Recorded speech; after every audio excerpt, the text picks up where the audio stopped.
Epstein, and I'm back. It is Monday, and it's April 25th, 2022, 8:35 a.m. Central Time. What a trip. I drove from Chicago to California to an area called Mad River near Eureka, Arcadia, in the mountains. We ended up there. My son is based there. And to make a long story very short, father-son trip across the country. But you see some interesting things. A lot of wind energy. I am seeing, and I saw truckloads of blades going by and the bases to hold up the windmills that are going on, and you get acres of that. As soon as you hit California, you see all the solar energy that is going on.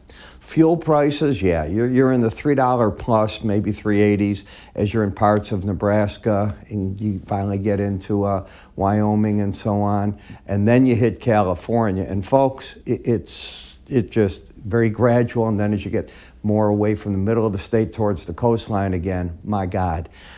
Regular 579 in some areas. Can you imagine what the other is? I'm also noticing that as you leave the Midwest, you don't get as much of the ethanol blend. When you're in the Midwest, you get that ethanol blend on regular, and it's typically about 35, 40 cents cheaper at most of the service stations we were at than regular gasoline. So that's the energy part of things.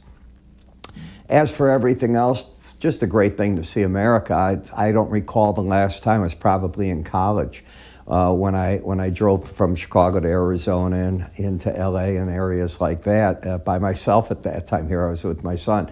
But what a different trip. I'm too old to keep doing it. It's 2,800 miles by the time we were through driving around, getting them all settled and everything. That's an awful lot. We would go, just so you know, from the valleys, where it was 70s, where he's based, it was snowing, 30 degrees, and then it would get warmer, and then it'd snow again. So and he goes up to 10,000 feet, I believe, in those areas. So it's quite amazing what his job does. All right, in any case, in looking at the market, today is the day that Twitter might be finally bought, believe it or not, by Elon Musk. It looks like the board is not fighting as much. He's had some big Wall Street names join in with him if he wants that, so we'll find out on that part. The big event of the day, and why there's so much red behind me in the market, is that China, with this shut-in policy, zero tolerance, now Beijing is hit. So you've had Shanghai, the other major city. They're still shut in many spots. Now it's beginning in Beijing. There's a panic amongst the people, according to the press reports that I'm reading. And if I lived there, I'd be panicking. I'd be running and buying food like there's no tomorrow, medical supplies, because if you saw what happened in Shanghai, at least according to the press reports, I want to always clarify that, it's been really nasty. A month in, shut in. Come on.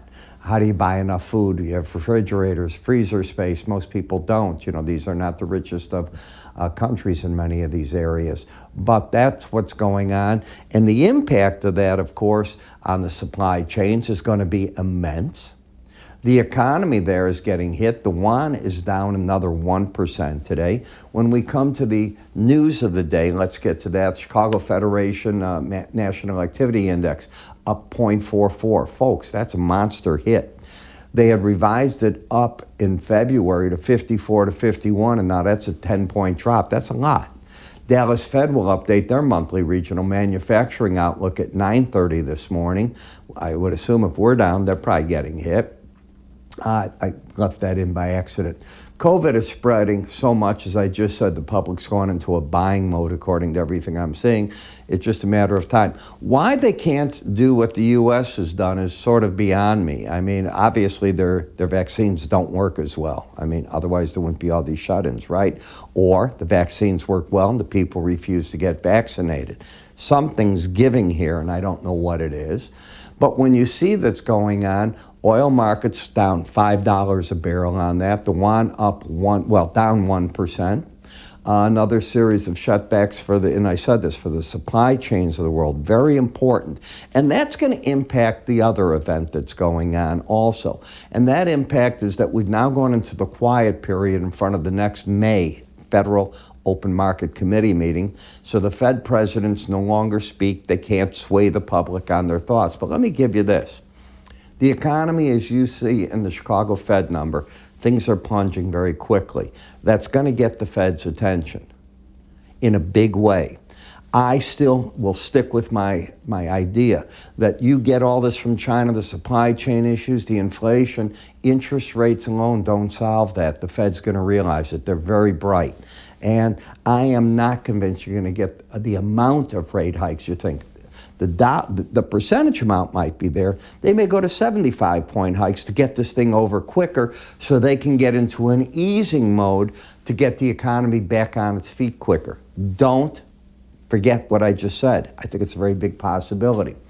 The quarterly Confederation of British Industry Factory Confidence Index plunged to 34% from a -9. So this just keeps getting worse there as well. You see that, by the way, if you look at the British pound as to how much that has gotten hit. Do I have that here? Yeah.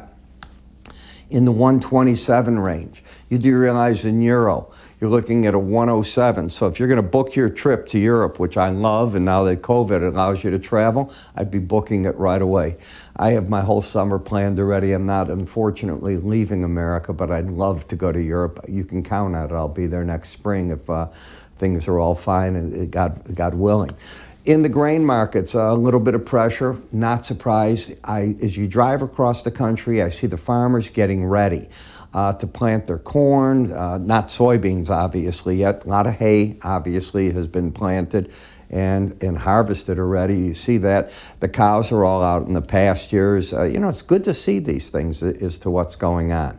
So with that, I'm Ira Epstein. It's a pleasure to be back. Remember, if you want to see our special offerings, just take your cursor, move it up to the top here, and go when you get to there. You'll see an icon. It'll take you, just click it. You'll be taken right to where you have to be.